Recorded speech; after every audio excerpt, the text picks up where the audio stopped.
እኔ የምለው ጭንጭራ ሴትዮ ግን ለምንድን ነው የማያስቆማት? ብሩክና ማነው ስሙ አቤል ዛሬ አብርሃም ታሞ ተኝቶ ሩታ ጋር ተደውሎ እውነት ለመናገር ሩታ ጋር ተደውሎ ሩታ ነይ ድረሺ አብርሽ በጣም ታሟል ከአቅማችን በላይ ሆኖብናል ብሎ ቢሏት ሩታ በአብርሃም እንደማጨከር እናውቃለን። ሩታ ጋር ደውለው ነይ እንደማለት ፈለገ ብትለያይ አልጠላችሁም እኮ ብትደውሉላት እሷ ጋር ትመጣለች። እዚች ጋር እምቢ አለን፣ ምግብ አልበላለን፣ ውሃ አልጠጣለን፣ አልተኛለን። ቆሞ ለምን አያድርምና ሄርሜላ ምን አገባል? ውሽማ አይደለች። እኔ እኮ ከሷ ችግር አለባችሁ ያለያያችኋትም እናንተው አሁንም የምታመጧት እናንተው ሰላም እንደማፍጠር። እውነት ለመናገር ብሩክና አቤል በጣም ትልቅ የጭንቅላት ችግር አለባችሁ። ሰላም ግን ጤና ይስጥልኝ ውድ የዩቲዩብ ቻናል ተከታታዮች በዓለም ዙሪያ የምትገኙ ኢትዮጵያውያን ኤርትራውያን በላይ ያላችሁበት ሰላም አካባቢ ይድረሳችሁ። ሰላማችሁ ብዙ ትርፍ ይበልልኝ። ውጪ ቤት ዛሬ በጣም ጽናንቄ ነበርና ውጪ ወጥቼ ውጪ ኮሪደር ላይ ሰላለው ኮሪደሩ መብራቱ ብልድርግም እያለ እንዴት አባቴ ቆያውንማ እናንተን እንጡና እኔ ልስራ አልኩኝና አወጥቼ ኪችንም ሰው ስለነበር አልተመቸኝም።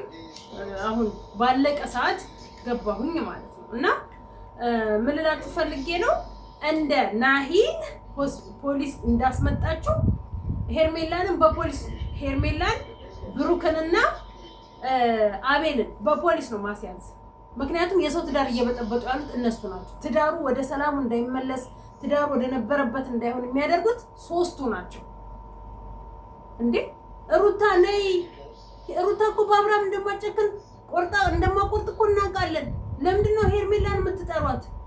እስከ ዛሬ ለምን አብራችኋት አልሰራችሁም ነበር? በራሷ ቻናል ቢሆን ትሄዳላችሁ መስራት ይችላል። ለምን ጠፋች? ዛሬ አብርሃም ብቻውን ስታገኙ አብርሃም ብቻውን ሲገኝ ብቻ ልክ ፈጥኖ ደራሽ አምቡላንስ ስትመስል እሷን ትጠሯትና እዛ ቦታ ላይ ታደርሳላችሁ። ትልቅ ችግር ያለባችሁ እናንተ ናችሁ። ትዳር ወደ አንድ እንዳይመለስ ፍቅራቸው እንደነበረ እንዳይጸና በጣም ትዳር እየበጠበጣችሁ ያላችሁት ሁለታችሁ ናችሁ፣ ብሩክና እንትና። እውነትም ትልቅ ችግር ያለበት ብሩክና አቤል የሚያውቁት ሚስጥር አለ። ሚስጥሩ ላለመናገር ፈልገው ነው የሚያውቁት ሚስጥር አለ። ሚስጥራቸው ባይኖር ኖሮ እሷ ጋር ደውለው ነይ ዋላሏት ነበር። ያልተቀበሉ ገንዘብ ሊኖር ይችል ይሆናል። እንዴት ነው የሰው ልጅ እንደዚህ ያህል ደረጃ የሚሄደው? ናሂን አያችሁ አይደል?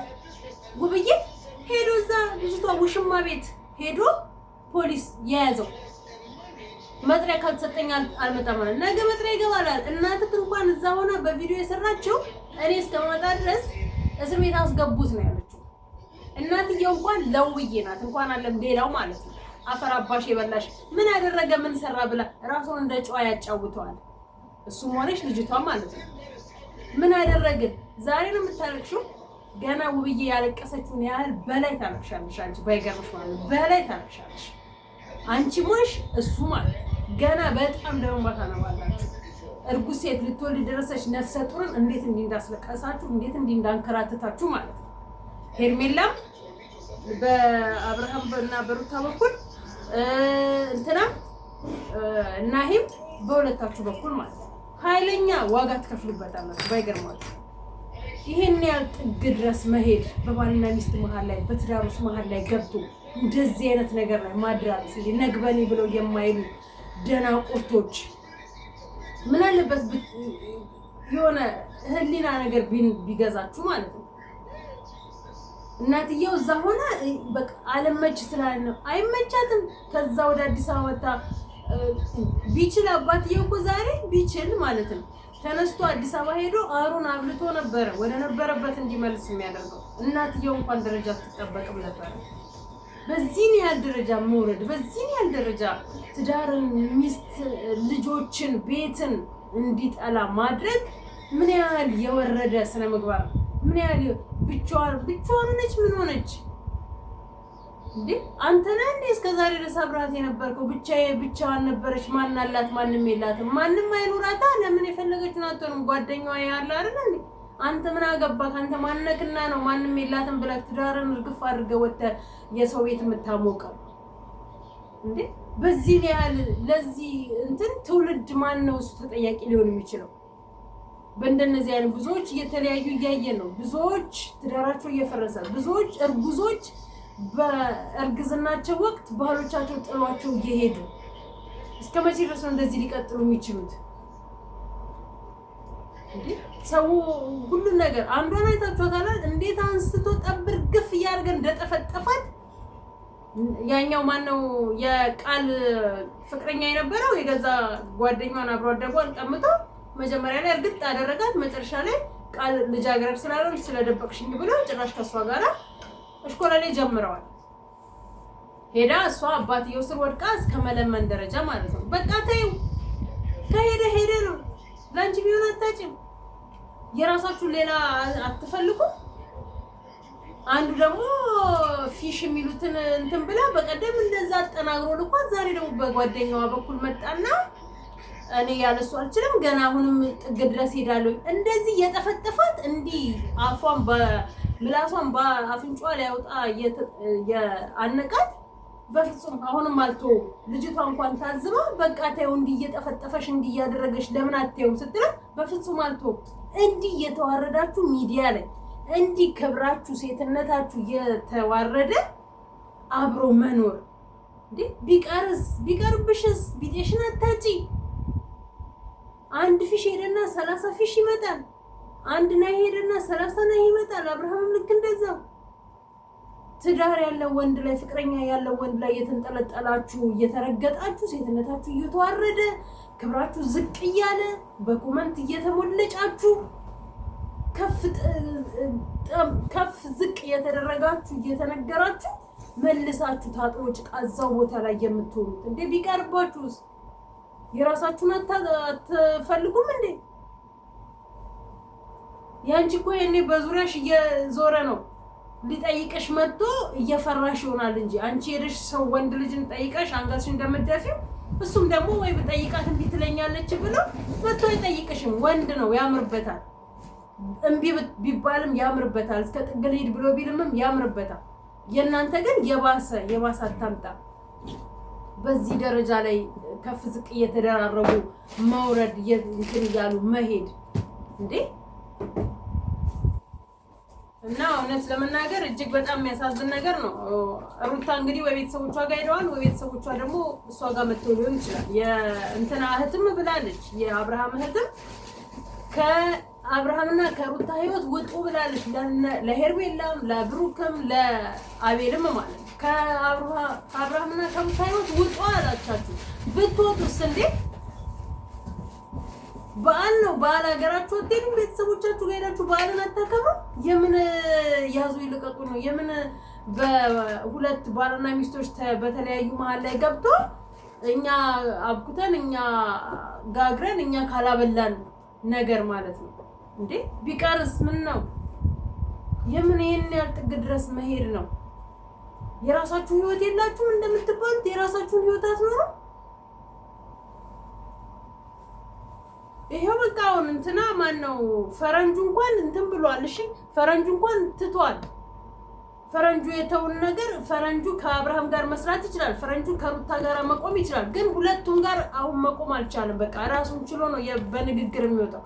እናንተ እንደ እንትን ሄዳችሁ እነሱ ጋር ጭራ ሆናችሁ ካላንኳኳችሁ፣ ካልጋገራችሁ፣ ካላቦካችሁ ሁሉ ነገር አይሆንልንም አላችሁ። እኛ በእነሱ ስር እኛ በእነሱ ስም እንታወቃላችሁ እንዴ!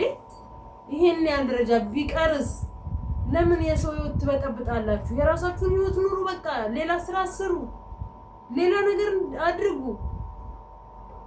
ልጆቹ ሰላማቸውን ይኑሩ። ተለያይተው እኮ አይለያዩም እነሱ እስከ ወዲያኛው። ነገ እኮ መልሰው ይገናኛሉ። ዛሬ ወረቀቱ ቢቀድ ነገ አዲስ ወረቀት ይፈራረማሉ። ነገ አዲስ ሙሽሮች ይሆናሉ።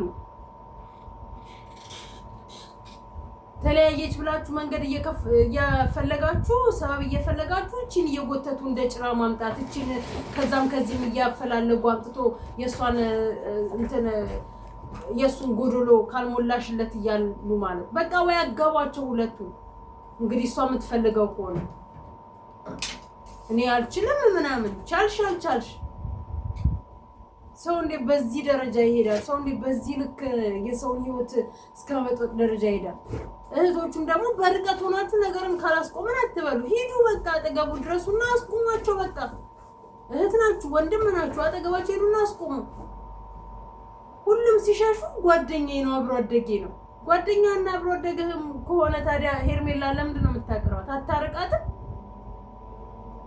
ደስ አላችሁ መመለያየታችሁ? እንግዲህ እስካሁን ድረስ እግር ላይ ወድቀህ ለመንክ ምን ይለምናል? ንግግር እኮ አንዳንዴ ንግግር በራሱ እኮ እንትን ያደርጋል፣ ሰውን ጭራሽ ያቆስላል።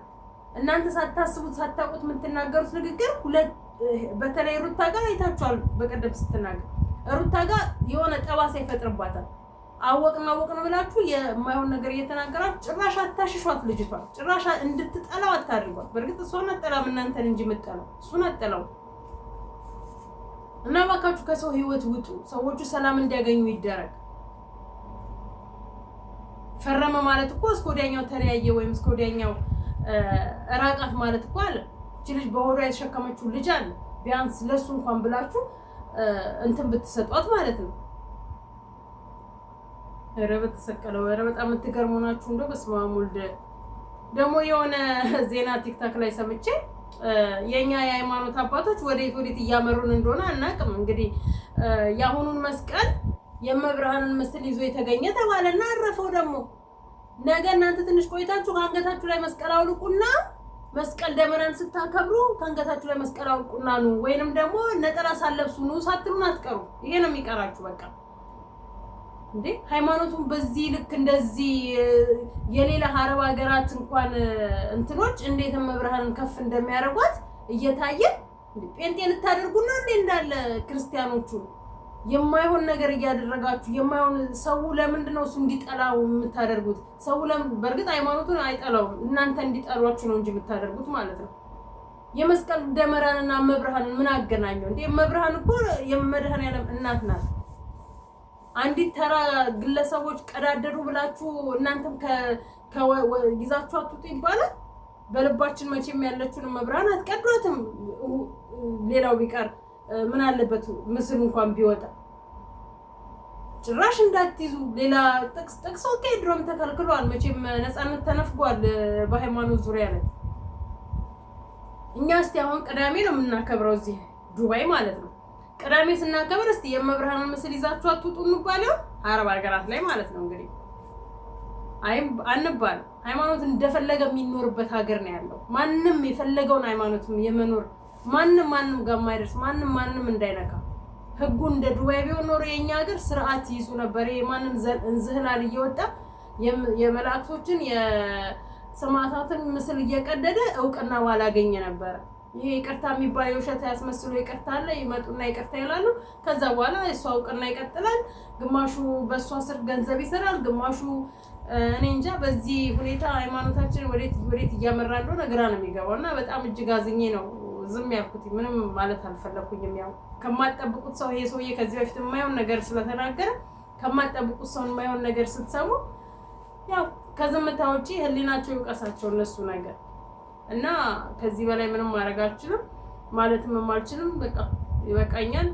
ሀሳብ አስተያየታችሁን አሁን ማስቀምጡልኝ ማለት ፈልጋለሁ። ግን 42 የሰጠሽኝ ተንጠራርተሽ ነበረ። ምን ዋጋ አለው? ለማንኛውም ወዳችኋለሁ። ባባይ